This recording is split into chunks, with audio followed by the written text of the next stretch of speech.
next time you're up there, go check it out because the views on a clear day are spectacular. Um, I love these meditation weekends. With each one, I love them even more, and uh, that's really where my energy is. That's what I really get excited about. Um, Robert messaged me this week. He said, "When you come here, I want to ask you a question, and you need to know the answer for." I thought, "What the heck?" So I said, "Just tell me, what is it?" And he said, "I need to know, do you want a building?" I said, "I don't know. I want one. I feel like I should want one." So we talked about it for a long time. He said, "I think what you want is a building with no strings attached, like not to raise money for it or whatever." I said, "Yeah." I said, "I want to buy a building for $1. I want a cool one around here that somebody will say, I don't want them to give it to me. I want to buy it for $1." And so, so we talked about it. He said, "Man," he said, much as I've built, I'm already feeling the stress of just this little chapel." He said, "Stay away from it as long as you can." I said, "You're preaching to the choir." So I don't know. We're just, you know, ever since I started Metron, I've just opted out of the time system. I know we say it's 5 years later, but it doesn't feel like 5 years to me. I feel like we're just in the now. I feel like I talked about the now for 30 years in a certain ministry, which, by the way, our building was on the news last night because um, Pastor Lee is doing a gun buyback. And because when I saw it come up, I thought, "Oh, I recognize that building I designed." Yes. But anyway, I'm just outside of time, you know. Like my head's in such a different place. I feel like I talked about living in the now for 30 years in a ministry called Church of the Now. Now I feel like I've manifested. I feel like I live it. I feel like we just live beyond time. So I still don't know exactly where it's going. Now, if somebody called me today and said, "I've got a building to sell you for $1, I'd be like, "All right, that's my confirmation." But I have gone ahead and planned meditation weekend number 9, and it's going to be the weekend of January 25th and 26th, 2020, which is not as far away as it sounds. And we're going to Blue Ridge, Georgia. And the reason I like Blue Ridge, I'm going to find this indoor space because I even think I might rent a cabin that's big enough for everybody to just come and meet. Not to stay. Y'all can't stay with me, but you can come meet. Because in January, I mean, there's some beautiful waterfalls and places to meet, but it is January. The good thing about Blue Ridge, it's a beautiful little town, charming little town, plenty of places to stay. I was amazed. I haven't even done an in-depth search. I haven't even scheduled a room yet, which some of y'all already have. Y'all are not playing. I mean, I posted that thing, and like 15 minutes later, people are like, "Got my room." I'm like, "Wow, that's a trip." The ink hadn't even dried on the thing yet, and I'm booked. Um, Brenda even beat you this time. Brenda was like, "Girl, you do not play." And John and Kathy that live in Columbus, they're already booked. And but the good thing about Blue Ridge, it's a really cool little town, but it's also right off of, I said expressway, but I meant Highway 515. It's a big 4-lane. And I like that because, like, if there was ice or whatever, that could be a problem getting up to Hiawassee, but not to this place. I mean, it's expressway. You just go like 75, 575, 515, boom. It's literally right off the main drag, and it's not super hilly. The mountains around it are, but so. Yeah, they do have a cool train, and I checked on that. I don't think they're running it in January. I think their season ends December 31st. But yes, for other times they have a beautiful train. I think it goes to Bryson City maybe, and it's a really cool little town. We're gonna have a very good one up there. So uh, you've got plenty of time. I like having something to look forward to, and I like to have something to look forward to after the holidays because there's always kind of like this big build up to the holidays, and then it's January. I like having something to look forward to. Yes, somebody that I know very well is already listening to Christmas music. I didn't say who. and he's already been listening to whatever channel it is on Sirius. So driving up to Hiawassee, I said, I'll allow one song. I said, that's enough. I love it, but it's too early. He says, never too early. Because I saw this couple on Kelly Clarkson's show this week that have gone Christmas year-round. The guy dresses as Santa Claus every day. Their house is decorated all year. And they do philanthropic things, like they go and help poor kids and stuff. But they've translated Christmas into being a proactive thing, but that's a lot of Christmas. I mean, I love it, but you can't listen to it all the time. No, you can't. Bah humbug.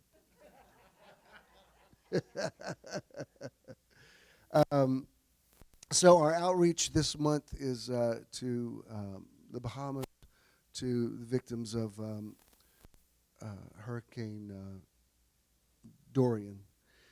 And, man, there's fires in California again. I mean, it's just crazy. I can't imagine what that must be like for people to walk out and, lose their home. And it's just not, there's no trace of it. But at least we can make a little bit of a difference. So that's where the money has gone this month. And then for our year, Living Your Best Life, some of them I didn't get to post yet, but it was Charles with Crosby at her concert, and there's some of my veggies, and that was Jackie showing the trees up in Connecticut. Some of you don't know, Jackie leaves here after Sundays and works in Connecticut during the week and comes back. You thought you had a long commute. And that was Avery. Had the rainbow cake been there since Pride, or was it new cake? Oh, okay. Cool. Oh, I didn't even see Zach's Pizza. That's cool. And there's Karen's up in Chicago this weekend. And, yeah, I posted on that one because it's got Brussels sprouts on it. Every time I post a picture of Brussels sprouts, inevitably somebody has to chime in about how much they hate Brussels sprouts. I'm like, I didn't ask you. It's not a survey to say, please tell me what you think about this vegetable. I don't care. Go eat a Big Mac. I'm posting a picture. God. So anyway, there's that. And let's see. Our next event, of course, will be going to Chapel of Love in Eatonton for our Thanksgiving celebration. That's going to be November 24th. Marshall will be with us the first 3 Sundays of the month, and the 4th Sunday we'll be going out there. And very excited about that. And then in December, we've got Tuesday, December 17th, scheduled at the Castle on Peachtree. We're going back to Rhodes Hall. And we've got the Dickens singers. They're going to be in period costume. It's very, very cool. It's gonna really feel like Christmas. It might even snow that night. You never know, but just a little bit, so you won't have any trouble getting in and out. Inez, don't put the mojo on the snow. Just a little bit. So a lot of good things to look forward to. Excited about it. Can't believe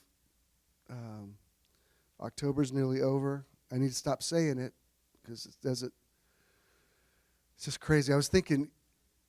I've been thinking a lot about time this weekend, and Friday night we were in the car. Ken was on his phone, and he went, "Oh, there's Mama," and his cousin had posted a picture. I guess he had never seen, of his mother and his Aunt Sandra, who's currently in hospice. It looks like it was taken about the late 60s, and they were young and had shorts on. They were in his grandmother's kitchen. They were laughing really hard. I've only known Sandra as an elderly woman with gray hair. She had like a black teased hair, flipped up, late 60s. And I was looking at it because I liked the way the picture was composed and the energy that was on it. And I thought, wow, it's just this little snapshot in time that, boom, your mom's been gone all these years, and Sandra's very close to crossing over. And so then I was thinking a lot about that. And then yesterday, for some reason, I woke up and we wanted to go somewhere, and we didn't have time to go all the way to North Georgia. And I said, you know what? I've never seen the Etowah Indian mounds. I always have read about them, but I've never been to them. Let's just up in Cartersville. Let's drive up there, and there's a Shoney's up there. We can go get strawberry pie. So we drove up there. So I was thinking about this picture from the late 60s, and then you go up to the mounds.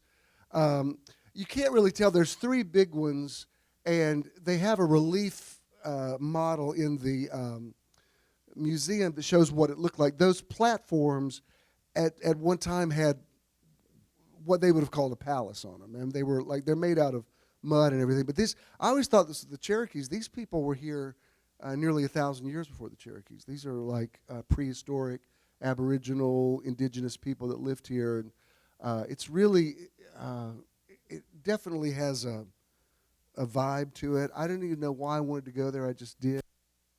Posted about the energy that's on a place like that, and so I was telling him, I said, we were just looking at that picture of your mom and your aunt from the late 60s, thinking about, wow, that moment in time. I said, these people built these things, over 1,000 years ago, and they're still there. I don't know. I've just been thinking a lot about, like, I'm in and out of time. It's like I'm aware of it. Like, oh my God, I can't believe October's already zoomed by, and then I'm out of it. Like, okay, so that was a cool little field trip. If you ever get a chance to go up there, it's interesting. It's very interesting. And then I didn't realize there were other mound civilizations here in Georgia as well. People were posting about it last night. I was unaware of that. There's so much in Georgia. I mean, we'll go up in a few days to do our annual expedition with Howie, and every time we go up there to his place, because he runs a travel blog, so he likes to go check out places and write. Like, he writes a review and tells people how to get there and how to hike and that kind of stuff. And we've been going up for years, and I think, we have seen everything. There is nothing else to see. And every time we go up, there's all these. I was looking at a site yesterday of state parks in Georgia. There's all kinds I've never even heard of before. And I've lived here my whole life, think I've been everywhere. And then there's so much more. So I want to encourage you to go see places. And that's one thing I have really liked about these meditation weekends. It's not just the meditation. It's maybe showing you other places. I mean, several people have told me they didn't even know. Well, one person told me they didn't know that Georgia had islands. And but Inez said she'd never seen a sunrise before. She taught school all those years and never, witnessed a sunrise. And so I like being able to, when we've done Atlanta events, I love bringing you to Atlanta and showing you stuff around there. And that's one thing I should probably speak this into existence, because I'd like to. Charles, help me start a company where I can do Atlanta tours, because I'd be really good at that. Like, set me up where, like, people can help Charles do that. Charles like, really? We haven't even gotten to the podcast yet. Like, I don't know. I was just thinking that would be like really, I would really love to do that. I love to show people. I need to do my own tour, because when I go on tours, I end up knowing more than the tour guide, and I don't like to steal their thunder. But like, we did a tour of the Fox Theater one time, and the guy, it was fine what he was saying, but his knowledge was a little limited. And I kept saying, can I just tell you one thing? It's like, I'm not trying to, but did you know that so-and-so? And later I apologized. I said, I didn't mean to be hijacking your things. No, you actually taught me a lot. I'm going to incorporate all of that. I said, well, it's all true. You could check it out, because half the stuff I told you I was here for. I mean, I actually saw that firsthand. So that's like years ago. Philip Bray used to do it was a fundraiser thing for Safe House. It was called the Unholy Land Tour. And you would bring a group, and they'd take a bus around they show you where all the crack houses were and where all the prostitution was, like all the underbelly of Atlanta. But every place he took us was places I grew up. So, it's like the whole point of the Unholy Land was supposed to be, and here's the center of the witchcraft and occult. I'm like, this is where I went to grammar school, right here. There's Big Linda the prostitute. Haven't seen you in a long time. And I'm not kidding. Actually, I haven't seen her in a while, but she used to work Ponce, and, girls got to work, and, like, she was, I'm not being facetious, she was a fixture on Ponce for years, and those of us that grew up, least I didn't call her Fat Linda, which is what most people called her. That was her official name. You remember her. Eddie grew up here too.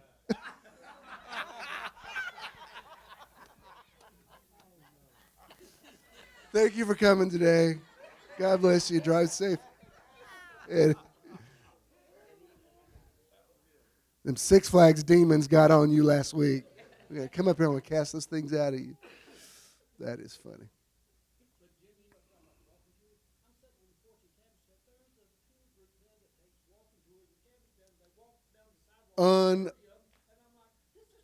Unbelievable.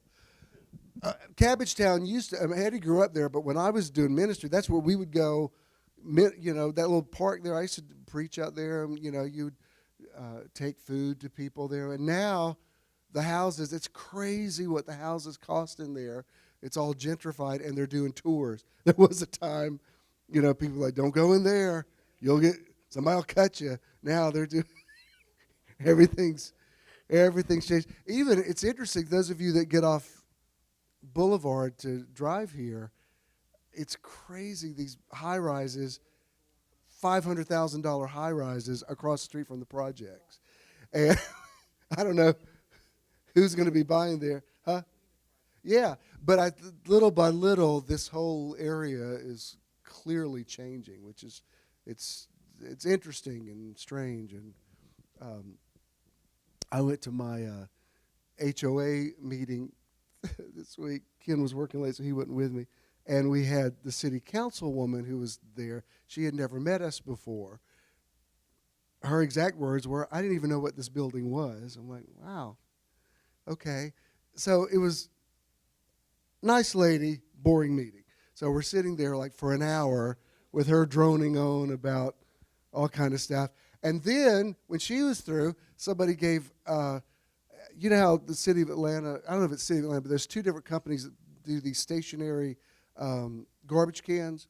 Well, apparently, I didn't know this, but one of the committees in my building has looked into getting one on our corner there, which I don't care. I have no opinion about. It's fine. But apparently the guy whose front door faces the sidewalk that it would be right next to had a definite opinion about it. And it went, you talk about it hit the fan. It went from the most boring meeting ever to a Jerry Springer show. And everybody, I didn't even know the people in my building knew each other like this, and they were clearly sides. People, this person was on this side, and you have already decided this, and we should have voted on this, and somebody else is like, you already were on this committee, you should have known. I'm like, good Lord. When Ken got home, I said, there's no way to describe to you the meeting. The woman from the management company just got up and ran out crying, and we never did. The whole point was we were supposed to look at, they're redecorating it. They've taken all the furniture out of the lobby. It looks like we live in a warehouse. So we were supposed to meet with a decorator that was going to show what it's going to look like. Now, we never got to that. He said, did you find out what we're going to do? I said, oh, no. I was just hoping, lumberjack guy didn't shoot, what's his name over there that lives on the front row? I don't know his name. We always call him, big lumberjack guy. Do you need me to move that? I've already moved it once. Is that making you cough? I don't know what it is with the incense today, but it's industrial straight. So I'm gonna give it to Sonia now.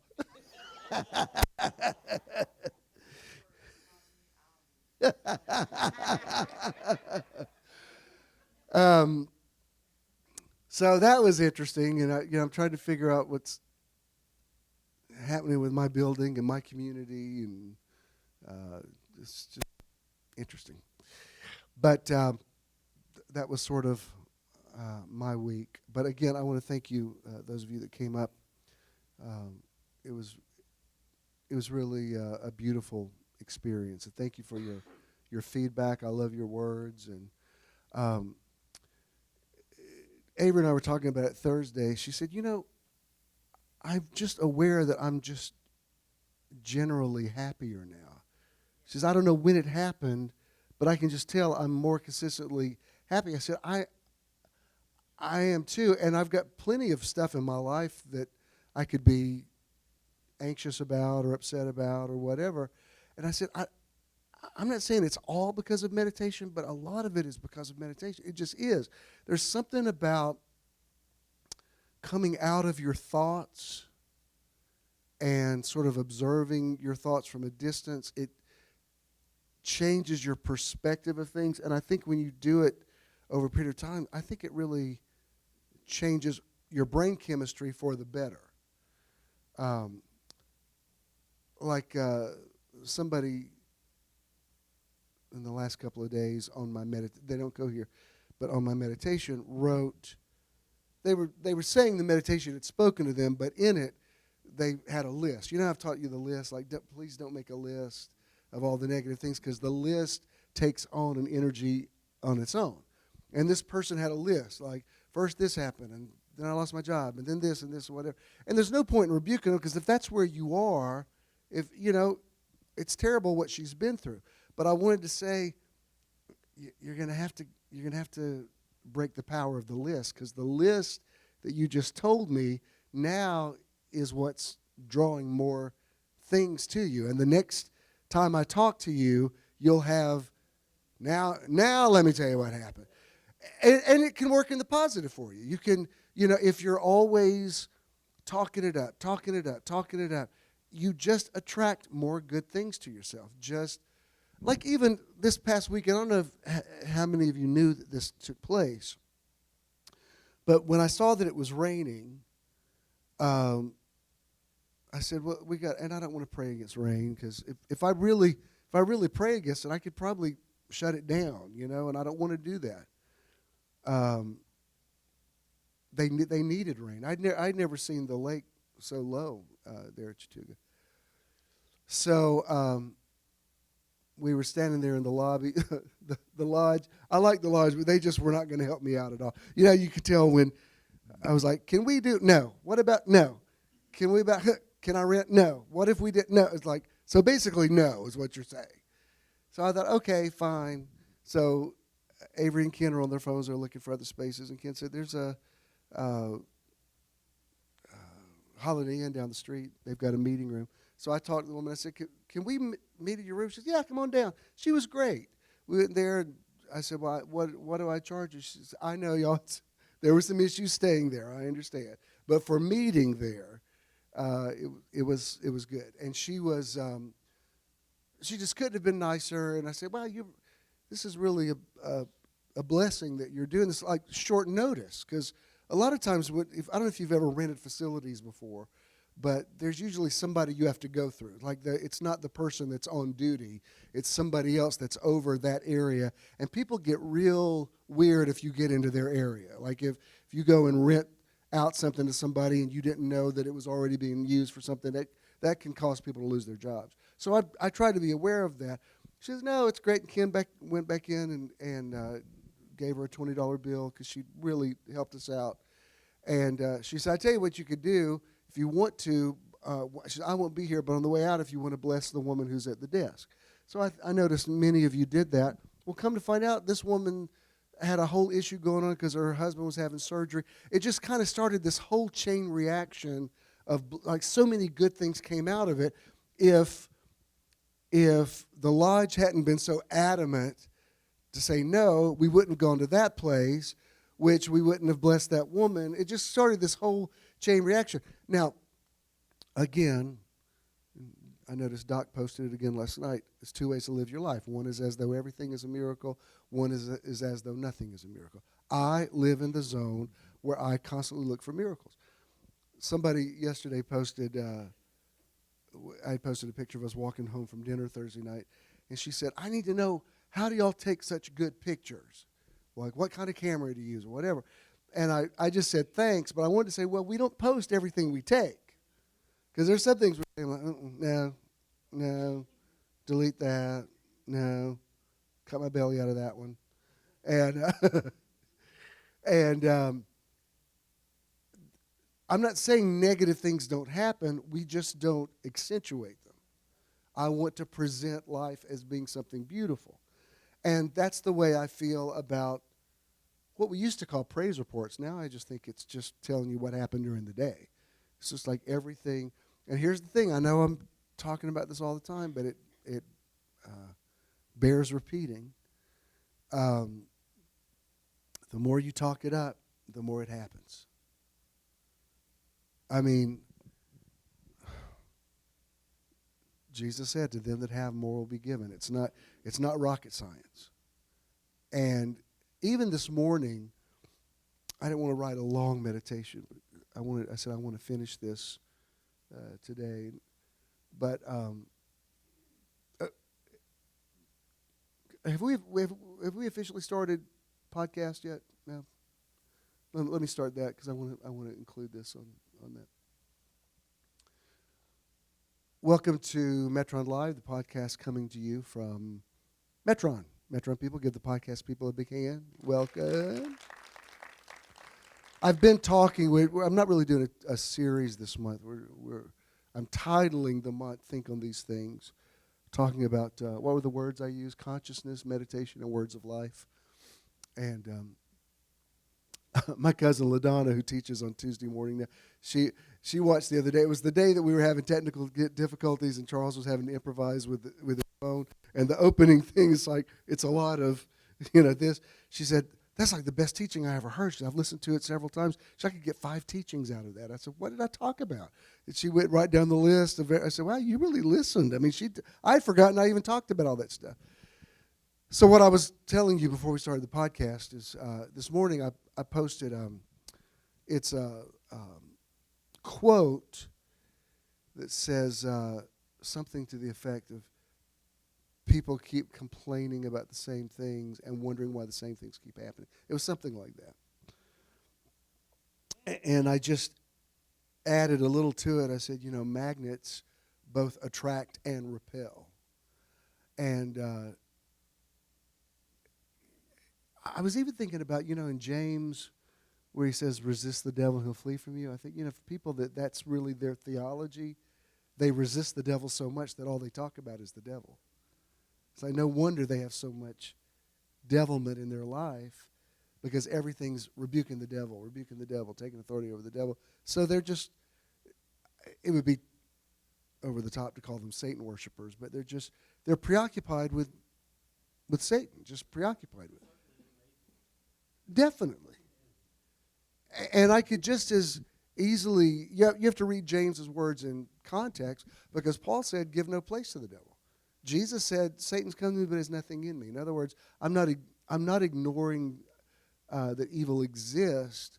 I'm just denying it place in my life. And that's kind of what we were talking about in talking about happiness. For lack of a better way to explain, I would call it compartmentalizing. There used to be a time, if something was going on with one of my kids, it would affect me. You know what I mean? Like I would feel it to where I would take on their problem. And I've learned now that compassion and empathy doesn't mean taking on the energy of their problem. It's like it's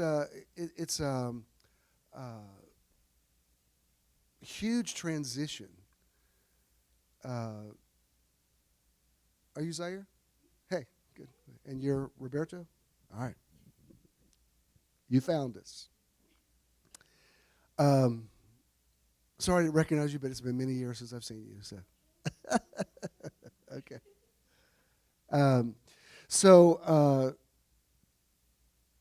There was a time I couldn't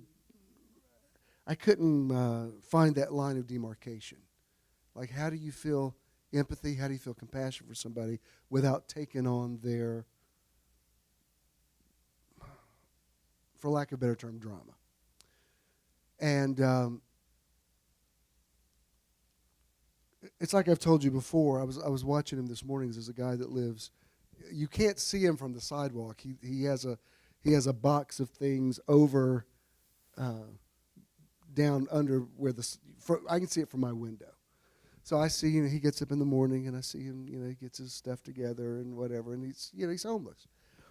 And when you live in the city, a week doesn't pass that I don't give some indigent person money or buy them I mean, I've lived here for so long that I recycle people. Like, I've had people ask me to buy them dinner. I'm like, dude, didn't I buy you dinner last week? No, you didn't. I'm like, yeah, pretty sure I did. You were on Peachtree Street because you told me the same story.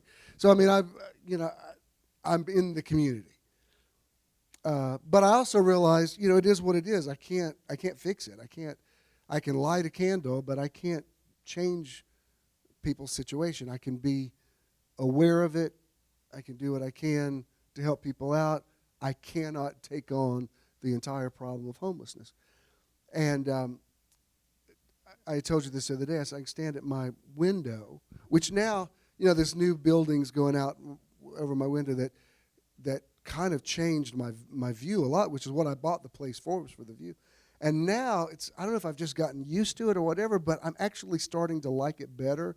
The building looks really cool. It's really high tech, and it kind of frames the shot better. And I'm like, I told him yesterday, I said, you're not going to believe I'm going to say this. I actually like this better. I think it looks better now. But I said I can stand at the window and I can take a picture of the Atlanta skyline, and I can post it on Instagram, and people are like, oh my God, it's the most beautiful view I've ever seen. Which it is. It is beautiful. I could just as easily do the camera like that, post it down, and I could show you a completely different reality that's happening in the same frame. Like, here's a guy that I guess everything he has is in this box out there. And, he'll be gone in a few days. I mean, people come and go, and they move on or whatever. But seeing the miracles does not mean you're in denial of the negative. It means that you help out. You are a light in darkness. You're a blessing. You do what you can. We gave money to that woman at the desk last week in Lake Chattooga, but I can't go pay for her husband's surgery. It's like that little bit that we did was a way to say God or the universe or whoever sees you and your situation is not hopeless, and pay this forward to somebody else so that you opt out of the victim mentality. Because if you see yourself as a victim, you're going to continue to victimize yourself. And this is what was interesting. On my post today, and this is, let me say, this is very tricky territory, so I'm just going to say where's my phone? Let me read it to you, because I think this is very interesting. The meditation itself said, the quote was by John Assaraf, and it says, here's the problem. Most people are thinking about what they don't want, and they're wondering why it shows up over and over again, which I've taught on them. What's that? Is it? So I wrote, what you resist persists. I said, remember today that magnets both attract and repel. So instead of self-sabotaging and reinforcing a cycle of complaining about the same things you complained about yesterday, try creating a new energy field around yourself that will alter the reality. Try thinking new thoughts and saying new words about an old situation that just keeps repeating and recreating itself. And think and say things that will attract only what you want. Call those things which are not as though they are, to be continued this morning at Metron, which is what I'm doing now. So some of you remember Dr. Bridgman, Dr. Valerie Bridgman, who's she came and spoke for us right when we were at the end of our time in Covington. And she said she's a brilliant woman. She's a scholar. She's an activist. But she said, I've been thinking about this principle as it relates to activism and protests. I've done a major step back to think through and pray about a better way to build a world that matters, that is full of life-giving, flourishing for everyone, really praying about how God wants me to proceed. Now, here's the thing.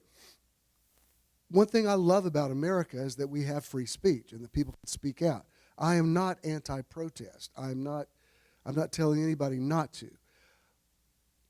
I think this is interesting that she observed this. And I said, wow, that's so next level. And I did a hashtag that said Renaissance Woman. Then she goes on to say, you inspire me. I hope I'll get to see you and Ken when I roll through Atlanta in December. I'll let you know when that gets finalized. It'll be a great time to get that pecan pie that you were supposed to make for her, and a piece of art that I was supposed to draw for her. All right. So anyway, but I thought that's interesting for somebody who they're coming from that paradigm. I'm not telling you not to speak up or speak out or whatever, but let me say this. When social media really kicked in about 9 years ago, back then I was doing a teaching about, I don't know if you remember, but I remember when I did a teaching about how when John had his vision of the new world at the end of Revelation, he said, and there was no more sea. And I said, I always thought that was interesting that in his vision of the holy city coming down from Jerusalem, there was no more sea. And I said, there was a time in the world that if somebody was on the other side of the sea or the ocean, they were non-existent. It's like people only knew the world that, they thought the earth was flat. People today think the earth is flat. I'm like, really? There's pictures from outer space. I mean, that's kind of non-negotiable, but okay, whatever. But people thought, when ships went over the horizon, they thought, if you didn't know that you're on a sphere, it looks like they're disappearing. Where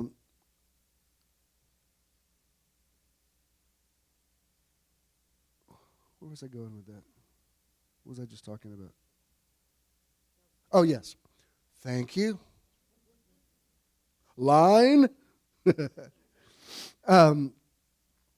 So John said, I saw a world that had no sea. And I said, consider this. At any time, I never know which one of my kids is going to be in a foreign country, especially Jared and Jonah. They don't even tell me anymore when they're leaving. Like I'll text Jared and say, do you want to see a movie? And he'll text back, I'm in Afghanistan. Like, oh, well, so that's a no? But I've given up telling them to tell me when they're leaving the country because they're like, you can text me. And they're right. This is amazing. 20 years ago, I would have thought you were making this up. I can take this thing, which is my camera, my phone, my calendar, my alarm clock, my calculator. Even, I've shared this before, but I used to, when I would study for a sermon, my desk would be covered with Bibles, different translations, dictionaries, thesaurus, Vine's expository, concordance. Now I don't have any of those things because everything is right here. And like somebody the other day said, oh, you're using the Passion Translation. I'd like to get a copy of that one time. Well, it's online. You don't have to go to a Bible bookstore anymore. It's like just Google the Passion Translation. There it is. So everything has changed now. This is my library. This is, everything. And I can type letters and words into something that somebody on the other side of the globe can read nearly as I'm typing them. So in that sense, there is no more sea. Do you understand? I know the Atlantic Ocean still exists. I'm saying it's not the barrier that it was at one time. So I remember a decade ago when I think I went on social media went on Facebook first. It's been about 10 years. I remember teaching about the word internet, that it was a net, and that Jesus said the kingdom of God is like a fish net. And I said this is going to change things because now people can dialogue and they can have a cross-pollination of ideas, and this is going to help with unity. Now, a decade later, I think it's done just the opposite. All it's done is made people double down and become more tribal.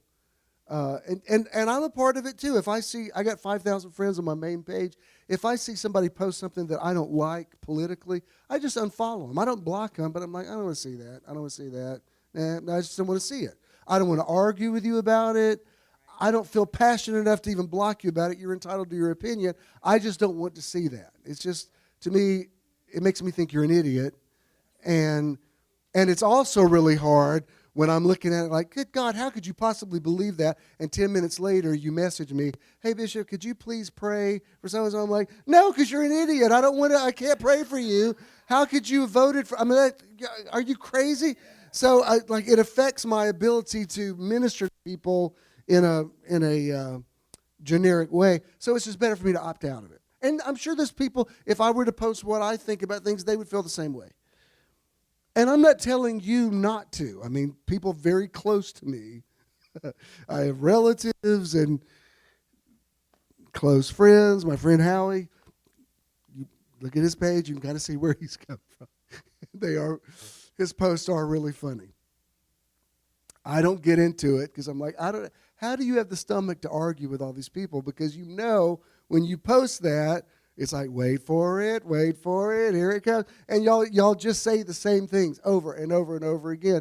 And it only makes everybody double down and believe their side more. And I think that's so interesting. I didn't see that coming. I thought dialogue would unite people, and it's actually divided people. I think social media has affected politics. It's affected everything now. Like, now, like, if I do have an opening, like maybe if somebody cancels their page or they unfriend me or whatever, I'll have a couple of openings. So there's people who have asked for friendship. They couldn't get on because the 5,000 cutoff. So I'll look at some of the people that have tried to friend me. First I'll think, well, it's what? And then I scroll down their page. I see some of the stuff they post. I'm like, I don't think we're friends. I kind of see where you're coming from, and I'm not your guy.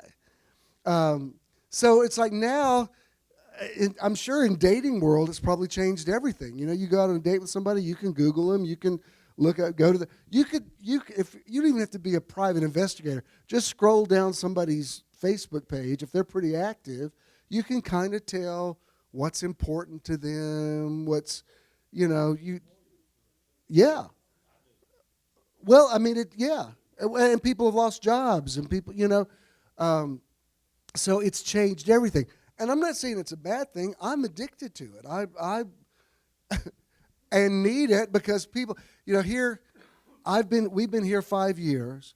I never even took a Sunday off. I've never stopped preaching. Just this week, somebody wrote, it was on the, and he may be watching today. Don't be offended if you are.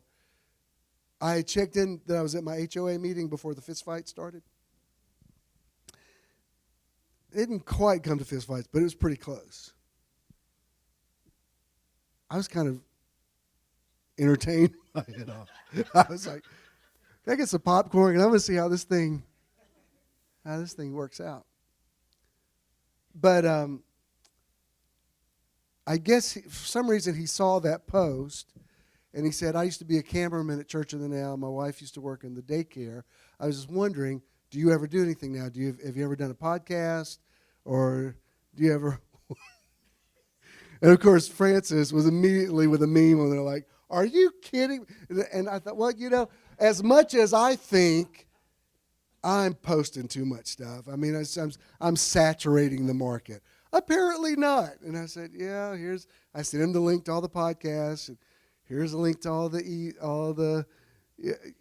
I mean, this finally stopped about a year ago, but up until fairly recently, I would run into people that I used to know from back in the day, and I could always tell by the way they would cock their head. They'd be like, hey, what are you doing now? Like, what am I doing now? Like, preaching? You preach? Yeah, every Sunday. Where? Do you have a Facebook page? And I'm like, I send them. It looks like I'm being sarcastic because I send them like 13 pages of, here's this, the Metron page, here's the Bishop Jim Swilley page, it's everywhere. But nothing against this guy. I mean, he's just been out of the loop. It's fine. But it was just kind of funny. Like, yeah, I've done a couple of messages in half a decade. What? So it's fine. People live in their own reality. It's fine. What, are you coming to shut me down, Charles? What are you doing? Oh.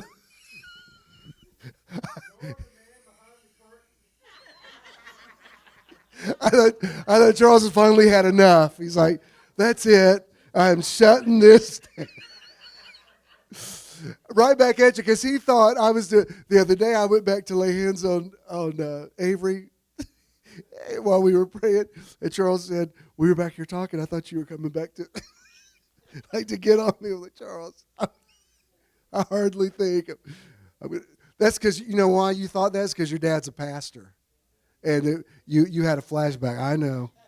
I know what that's like. I don't know if your dad ever did this, because we didn't have children's church when I was growing up. He'd be in the middle of my dad was screaming, hollering, turn red in the face preacher. That's what people wanted. That's how they wanted preaching. But he'd be at full volume, and I'd be sitting with somebody passing notes or something. He'd stop me, Jamal, come up here and sit on the front row right now. I'm like, yes. All right. A couple of times I had to go sit on the stage. One time I had to apologize to the congregation. And you wonder why. But that's the way he was raised. And, that's what. Anyway, his mom played the piano for the Methodist church, so you had to sit on the piano bench. You mean you were misbehaving at the Methodist church? I can't even imagine. I'm telling you, see? It's him too. I still remember.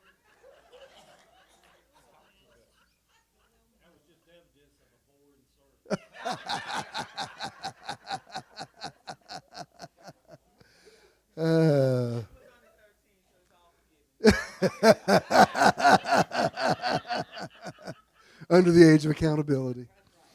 Anyway, so I'm not saying that. I mean, we have to have protest. I mean, there wouldn't be a civil rights movement if Rosa Parks hadn't refused to go to the back of the bus. I'm not saying. I mean, protest is a holy thing. I mean, really, the word Protestant it means protestant. It was Martin Luther protesting offenses from the Roman Catholic Church.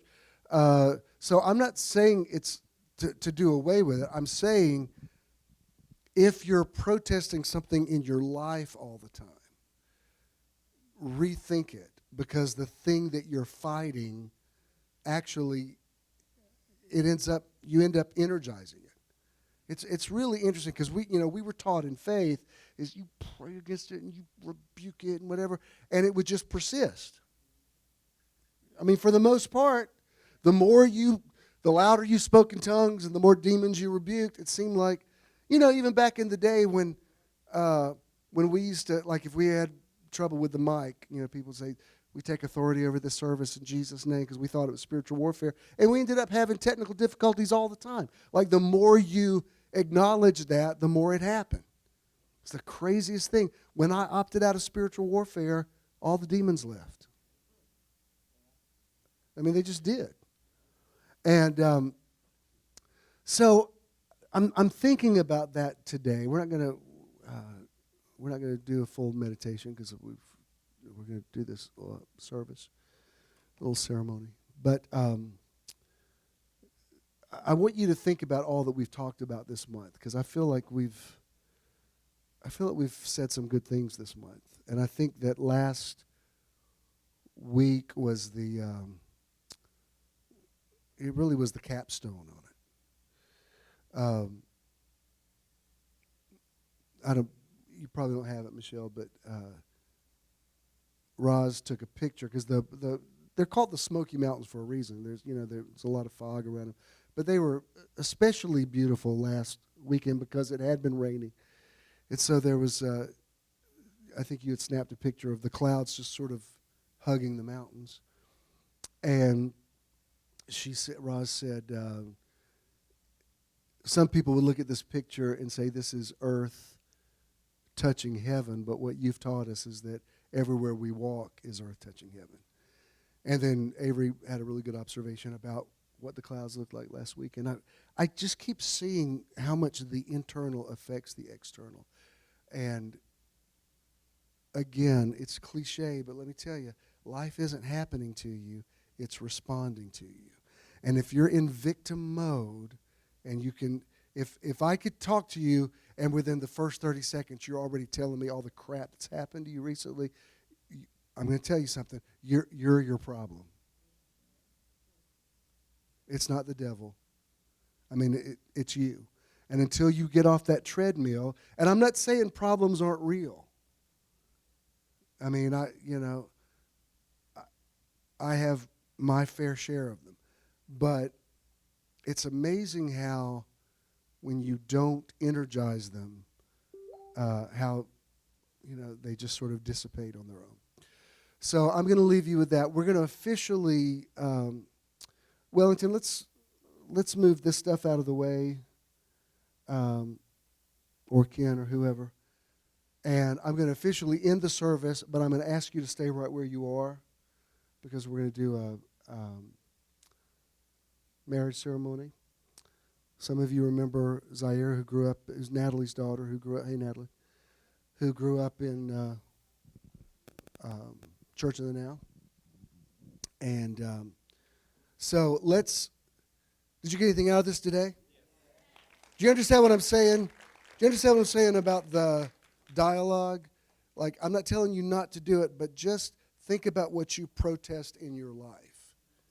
And a little bit of that goes a long way. If you're just if you're the, I'm going to speak to the manager guy all the time, well, and you're creating it. If it happens to you all the time,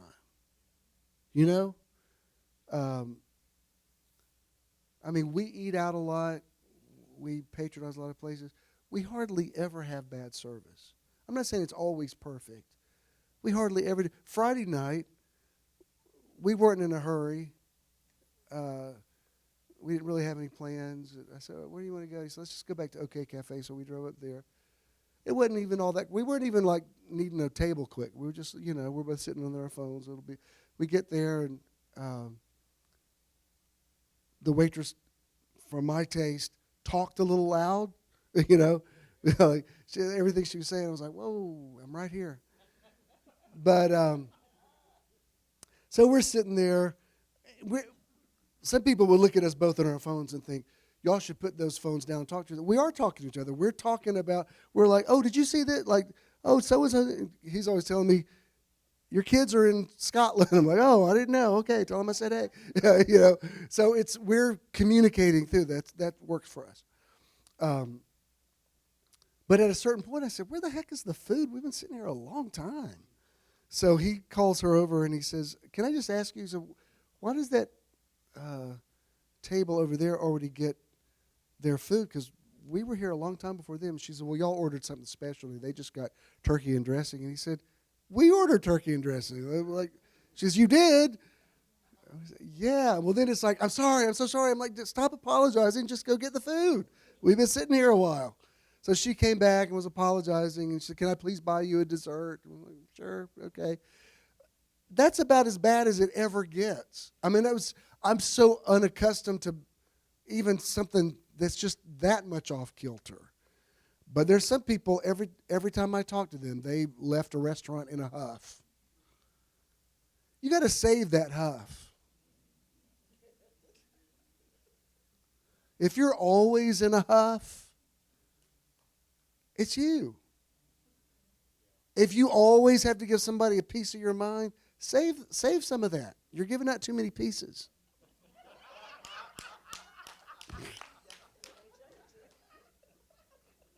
And nothing's changing. You're just having less and less mind.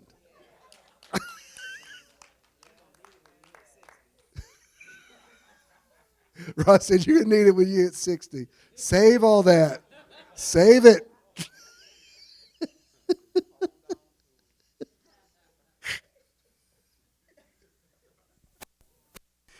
But I feel that way. Like, for years my mantra was, I'm fighting religion. I don't fight religion now.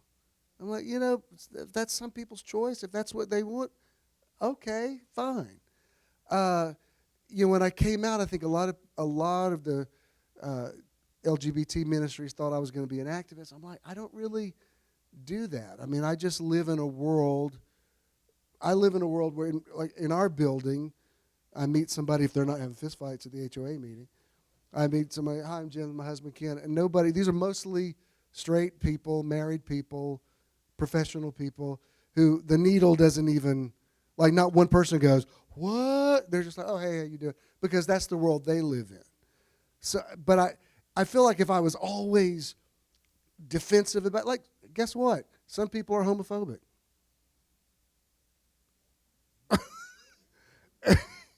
I mean, I'm not going to change that. Some people have attached some Bible verses to their racism or their misogyny or their homophobia. Okay, it's your Bible. Knock yourself out. Do you know what I mean? It's like, I don't live in that world anymore. I don't get into those arguments anymore. I don't get that hate mail anymore because it's not like I'm afraid of the fight. If anything, I think don't engage me in a Bible war because you're not going to win it. I won't win your heart, but I'll win the argument. And I don't care. I've won enough arguments now. I mean, really, my not arguing with you about the Bible is an act of mercy because I would embarrass you. Because whatever you come at me with, I promise you, I've got 5 verses to come back at you with.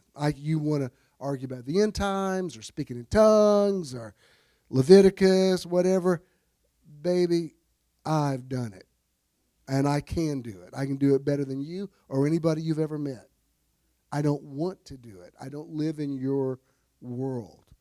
So go give somebody else a piece of your mind because I don't want a piece of that.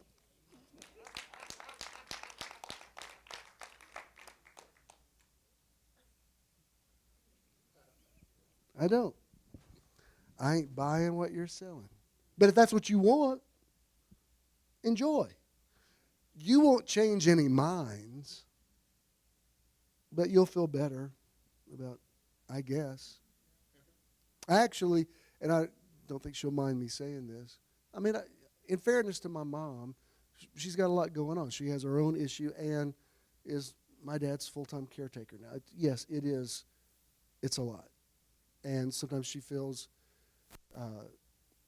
trapped with, I can't get away from this situation. And I was talking to Christina this week, and she texted me. I got to shut up. Christina texted me and said, "Remember that time you said if I ever need you to hold the baby so I can take a shower?" I said, "Do you need me right now?" She said, "Yes, I'll be there in 15 minutes." She said, the baby's great. She's just in that phase where every time I put her down, she screams, and she says, "I'm not one of these let her scream it out mothers. I feel like I'm going crazy." So I held her. I put her right to sleep. I'm just saying. She sent a picture back. She said, "Look at that. Like riding a bike. I didn't forget how to do it." And then she's like, "Michelle, have you got the picture?" She said, "Yeah." She said, "Oh my God, you put her out." I'm like, "Thank you. You're welcome." But she was saying, "I'm in baby jail." And I said, "Well, that's what you have." And she said, that was right before she went out. She does, doesn't she? So cute. Now Christina wants to hire me as her au pair. I'm like, step back. She said, "Could you come every day at 11? No, I cannot. And she said, "I told Mom, I don't think you'll mind." She said, "I told Mimi, you and I are in the same boat, only, the one I'm taking care of is cuter than the one you're taking care of." And I said, "Well, that's part of responsibility. I mean, yes, well, that's my mom's cross to bear right now. That's what she's dealing with. That's what you do. And, we'll cross each bridge when we get there." But my point in saying that was something. Was going somewhere with that.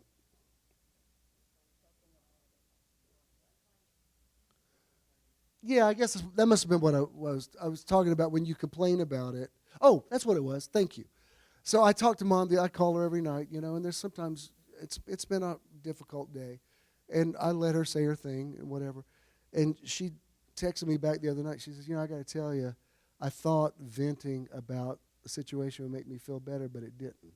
And I said, "Well, that's kind of the place we all are at when we realize, yeah, there's some stuff you have to deal with. It just is what it is. And this too shall pass. When I was standing there at those mounds yesterday, I thought these people that built these things have been gone 1,500 years. And life goes on. The river that was flowing there is still flowing here. We're just here for a nanosecond. So I'm very aware of all that. But when you complain about something, all you do is reinforce it. You know, that's all you just galvanize it and continue the cycle.